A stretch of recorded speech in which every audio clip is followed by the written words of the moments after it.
오늘 본문은 데살로니가전서 5장 2절까지와 10절부터 11절까지.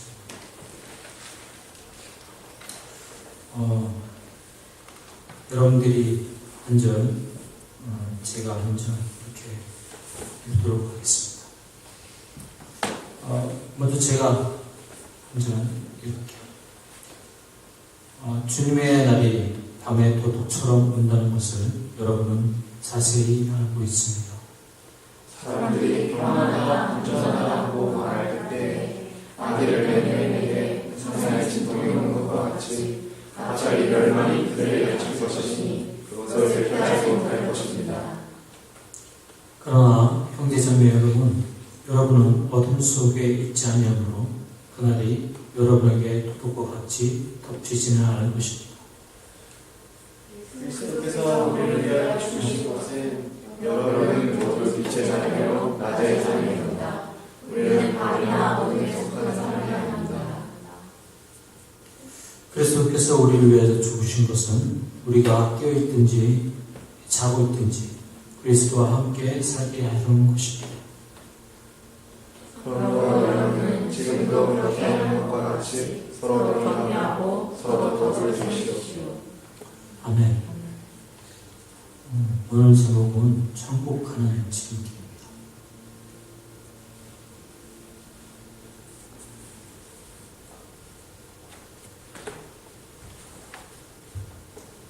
어떠세요? 천국하는 지름길.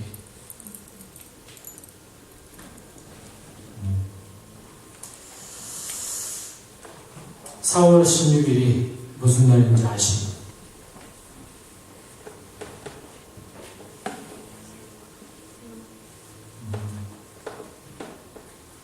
알고 있군요, 역시.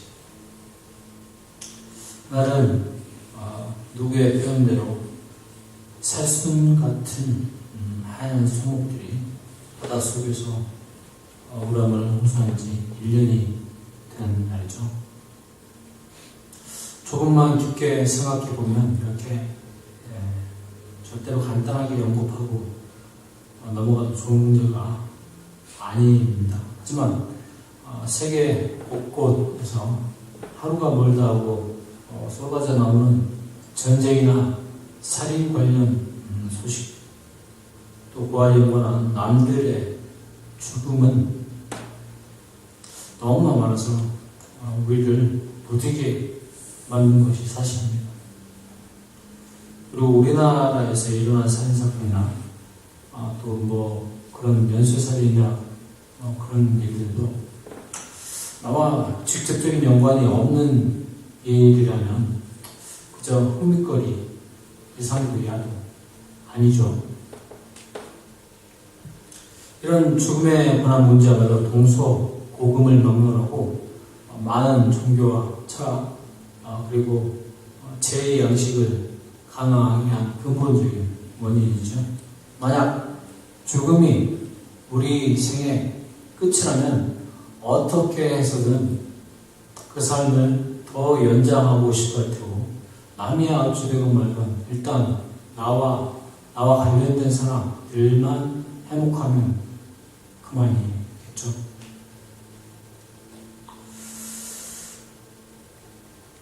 최근에 러시아의 한 의사가 머리를 통째로 이식하는 수술을 계획하고 있다고 해서 전 세계인들의 관심이 쏠려 있습니다. 지금 생에서 사는 삶이 우리 생의 끝이라면 몸을 바꿔서라도 살아보겠다고 생각하는 사람들이 이해가 됩니다. 그런 사람들의 수요를 위해서 장기 매매하는 것은 물론이고 어떻게 보면 사람을 통째로 프랑켄슈타인처럼 목만 바꿔서 그렇게 이식하는 그런 장사고 아주 여기저기서 흔하게 일어날지도 모르죠. 이렇게 우리가 사는 삶이 중요하다는 생각은 사실 어제 오늘 있었던 생각이 아닙니다. 희한하게도 우리가 읽고 있는 시편에도 사람이 사는 동안에 하나님께서 허락한 영광을 누릴 것이라는 생각이 대부분입니다. 죽고 난 다음에는 수월이라는 상급도 아니고 중급도 아닌 이상한 곳으로 간다고 생각했었죠. 우리는 그런 것을 시편 22편 29절, 27편 23절, 28편 1절, 30편 9절 등지에서 볼 수 있는데, 그 중에 39편 9절을 한번 읽어보면, 내가 죽은들 주님께 무슨 유익이 되겠습니까? 내가 죽어 구덩이에 던져진 것이 주님께 무슨 유익이 되겠습니까? 한 줌의 티끌이 주님을 찬양할 수 있습니까? 한 줌의 흙이 주님의 진리를 전파할 수 있습니까? 이와 같이 시편에서는 죽은 사람은 하나님과의 관계도 완전히 단절되고 많은 그런 절망스러운 상태로 떨어진다는 생각이 대부분입니다. 우리가 기대하는 사람이 부활한다, 이런 생각은 여기서는 사실 기대하기 힘들죠. 그러나 구약 성경의 다른 부분, 예를 들어 이사야 26장 19절에는 무덤 속에서 잠자는 사람들이 깨어나서 즐겁게 소리칠 것입니다 라고 해서 죽은 자들이 다시 살 것을 말하고 있습니다. 이와 비슷하게 에스겔 37장 10절에서부터 14절까지는 마른 뼈들이 살아나는 환상을 얘기하고 있고, 호세아서 6장 2절에는 이틀 뒤에 우리를 다시 살려주시고 사흘 만에 우리를 다시 일으켜 세우실 것이니 우리가 주님 앞에서 살 것이다 라고 해서 부활한다는 기록이 있습니다. 이것을 이스라엘 민족의 재건과 예루살렘 회복으로만 생각할 수도 있겠으나, 사도 바울에 보면 이스라엘이 민족적인 그런 개념, 좁은 개념을 벗어나서 삼위일체 하나님을 모시는 우리 모든 사람들에게 그 범위가 확장되었잖아요. 그렇기 때문에 우리는 우리들의 죽음과 부활을 여기서도 이야기하고 있다고 생각할 수가 있습니다. 그런데 부활의 때와 시기는 여전히 문제가 많죠. 거기에 관해서 다살로니가 교회의 성도들이 문제를 제기했던 것인데, 좀 더 구체적으로는 죽은 자들에 관한 문제와 예수님의 재림에 관한 문제를 디모데에게서 들은 것으로 보입니다. 먼저 다살로니가 전서 4장 13절부터 18절에서는 죽은 자들에 관해서 묻고, 이후 5장 1절부터 11절에서는 예수님의 재림 때와 시기에 관해서 묻습니다. 그런데 바울 사도는 우선 빌립보서 3장 5절에서 이야기하고 있는 대로 정통 히브리인이라는 사실을 우리는 명심하고 있습니다. 왜냐하면 정통 유대인으로서 구약 성경에 흐르고 있는, 시편에 흐르고 있는, 또 사무엘서 등지에서 흐르고 있는 그런 수월 개념을 알고 있을 거라는 것을 생각할 수 있고, 또한 민족이 고난을 당할 때 하나님께서 부활시켜 주실 것이라는 그런 믿음도 그가 가졌을 거라는 것을 우리는 짐작할 수가 있습니다. 더 나아가서 다니엘 12장 2절에 어떤 사람은 영원한 생명을 얻을 것이며 또 어떤 사람은 수치와 함께 영원히 모욕을 받을 것이다 라는 표현을 분명히 새기고 있을 것입니다. 그러므로 사도 바울도 유대인들의 전승을 따라서 죽은 사람을 잠자는 사람으로 바꾸서 부르고 있습니다. 거기에다가 예수님께서 마태복음 24장 36절에서 말씀하신 그러나 그날과 그 시각은 아무도 모른다. 하늘의 천사들도 모르고 아들도 모르고 오직 아버지만 아신다 라는 사실을 정확하게 바울 사도도 계승을 하고 있는데, 마태복음 24장 43절에서 예수님께서 말씀하신 도둑의 이야기를 그대로 가져다가 오늘 본문 2절에서도 똑같이 도둑같이 오는 주의 날, 도둑같이 오는 주의 날에 대해서 말하고 있습니다. 그런데 바울 사도가 그렇게 이야기한 것은 다메섹 도상에서 부활하신 주님을 직접 만났던 경험과 제자들과 500명 이상이나 되는 사람들에게 나타난 예수님에 관해서 이야기 들은 것이 필수적입니다.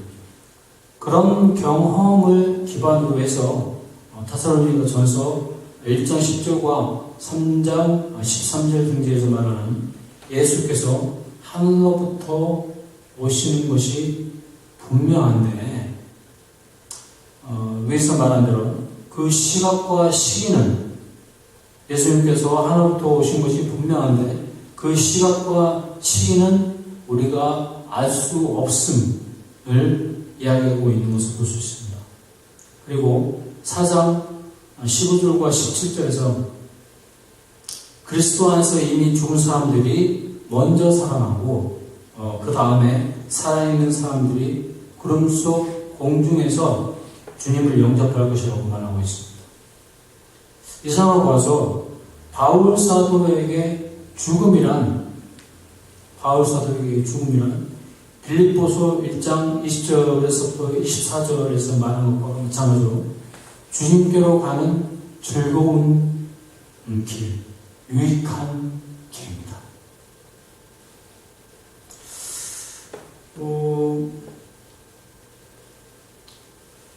결코 죽음이 주님으로부터 단절되게 만드는 그런 우리가 생각하는 무시무시한 경험, 아주 생뚱맞고 생경스러운 그런 경험, 그런 것과는 차원이 다른 문제죠. 하지만 바울 사도는 그가 남아서 주님께서부터 하신 일을 다 마치고 아버지께 가는 날까지는 현실에 안주하지 않고 표대를 향해서 끝까지 가는 경주를 완료할 것을 그렇게 말하고 있습니다. 그래서 그런 데살로니가 교회의 성도들이 빛의 사람들임을 강조하고 있습니다. 빛의 사람들은 어둠의 길로 다니지 않는다는 것이죠. 바울 사도가 강조하는 빛의 사람의 행동 고지는 데살로니가전서 5장 5절부터 24절에 기록되어 있습니다만, 제가 보기에 이런 모든 것들을 한 단어로 말하라고 하면 성령이 될 것 같습니다. 왜냐하면 성령의 사람이야말로 항상 기뻐하고 쉬지 않고 기도하고 범사에 감사하는 것을 가능하게 하기 때문이죠. 또 성령의 사람이라야 1.6절에서 말한 것 같이 기쁨으로 모든 어려움을 이길 수 있고 서로 덕을 세우고 믿음과 사랑과 소망을 갖고 살 수 있게 하기 때문입니다. 공자는 논어에서 사람의 삶도 모르는데 하물며 어떻게 죽음을 우리가 입에 담을 수 있겠느냐 라는 말을 했습니다. 이 말은 사람도 제대로 섬기지 못하는데 어떻게 해서 우리가 귀신을 섬긴다는 말이냐 라는 말과 같이 병행해서 이해할 때 의미가 정확하게 다가옵니다. 그것은 우리가 살아가는 동안에 사람들에게 최선을 다하며 살아가는 것이 합당하다는 것입니다. 예전에는 이 말도 참 좋은 말이다라고 생각해서 주변 사람들에게도 말할 기회가 있으면 이렇게 말하고 그런 말을 한번 나눠봤습니다. 근데 공자는 사도 바울과 같은 그런 존재 자체가 변화되는 경험, 그런 경험이 없었던 사람입니다. 그렇기 때문에 저렇게 그냥 말로 그렇게 해도 주변 사람들에게 충분히 감동을 줬을 거라고 생각합니다. 그러나 사도 바울과 같이 강력한 주님의 체험을 한 사람들에게는 그 말은 충분하지 않습니다. 왜냐하면 사랑하신 주님을 분명히 만났기 때문이죠. 그러므로 사람의 삶도 다 모르는 것은 맞지만 죽음 이후의 삶이 존재한다는 것은 확실합니다. 다시 사람의 삶도 다 모르는 것은 맞지만 죽음 이후의 삶이 존재하는 것은 확실합니다. 라고 말할 수 있겠죠. 100년 남짓 되는 이 짧은 생애를 떠나서 주님과 함께하는 영원하고 찬란한 그런 천국을 꿈꾸는 것은 명백하게 우리가 가진 소망이요, 우리가 가진 사랑인 겁니다. 하지만 천국에서 주님과 함께 보내기 위해서 이 짧은 삶을 그냥 되는 대로 생긴 대로 그냥 산다면 어떻게 해야 될까요? 이 함정이라면 함정이죠. 그 함정을 피하는 법을 바울 사도는 분명히 말하고 있습니다. 그것은 빛의 사람의 길인 성령의, 그러니까 성령을 사모하고 성령이 지시하는 대로 살아가는 것이 될 것입니다. 그럴 때야 10절의 말씀대로 우리가 깨어있든지 자고 있든지, 구약 성경의 전성을 따라서 이렇게 표현했는데 다시 이걸 돌려서 말하자면 살아있든지 우리가 죽었든지 그리스도와 함께 살게 되는 것이기 때문입니다. 성령이 가득한 사람들은 오는 사람이 오는 곳을 그냥 지나치는 법이 없죠. 오는 사람들과 같이 슬퍼하고 같이 울어줍니다. 또 기뻐하는 것을 그냥 지나치는 법이 없죠. 기뻐하는 자들과 같이 함께 즐겁게 기뻐합니다. 이와 같이 성령을 사모하는 것, 이것이 바로 천국 가는 지름길입니다. 기도하시겠습니다.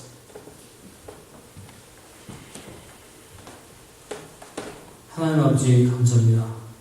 사도 바울은 우리에게 빛의 사람의 길을 걸으라고 제시하고 있습니다. 그것은 다름 아닌 성령의 사람의 길이라는 것을 다시 한번 말합니다. 아버지, 우리의 본성으로는 어둠의 사람의 길을 걷는 것이 편합니다. 아니 어쩌면 본성으로는 진노의 자식이라는 사도 바울의 고백처럼 우리는 빛이 비추는 길을 애써 외면하고 숨어버리는 줄로 봅니다. 아버지, 저희들의 무능함을, 저희들의 무지함을 그냥 보고 넘어오지 마시고 매를 때려서라도 바로잡아 주시옵소서. 이미 매를 맞은 적이 있어도 저희는 자꾸 잊어먹고 잘못된 길로 가려고 합니다.